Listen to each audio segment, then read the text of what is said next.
আসসালামু আলাইকুম ব্যাকবেঞ্চার্স। আজকে আমরা কনভেকশন কারেন্টের একটা এক্সপেরিমেন্ট দেখব। এর জন্য আমাদের প্রয়োজন হবে একটা লাইটার আর একটা হচ্ছে তোমার টি ব্যাগ।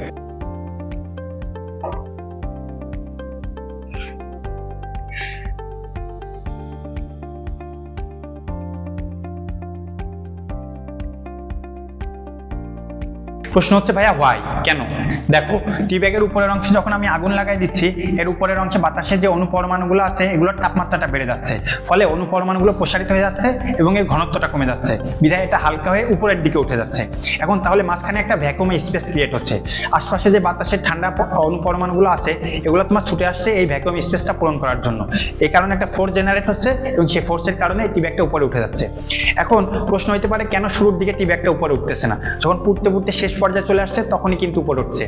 কারণ হচ্ছে ভাইয়া, এই টি ব্যাগেরও একটা নির্দিষ্ট ওয়েট আছে, এই ওয়েটটাকে তোলার জন্য যে পরিমাণ ফোর্সের প্রয়োজন সেটা শুরুর দিকে জেনারেট হচ্ছে না। এটা পুড়তে পুড়তে যখন এর ওয়েটটা কমে যাচ্ছে তখন যে পরিমাণ ফোর্স জেনারেট হচ্ছে সেটা হচ্ছে সাফিসিয়েন্ট এটাকে উপরে ওঠানোর জন্য, সেই কারণে তখনই সেটা উপরে উঠছে। এখন যে বাতাসের কণাগুলো উপরে উঠে যাচ্ছে এগুলো হচ্ছে তোমার কিছুক্ষণ পরে ঠান্ডা হয়ে আবার অভিকর্ষ বলের প্রভাবে নিচে চলে আসছে, নিচে আসার পরে আবার উত্তপ্ত হয়ে গরম হয়ে হালকা হয়ে যাচ্ছে, আবার উপরে উঠছে, আবার ঠান্ডা হয়ে ভারী হয়ে যাচ্ছে, অভিকর্ষ বলের প্রভাবে আর নিচে চলে আসছে।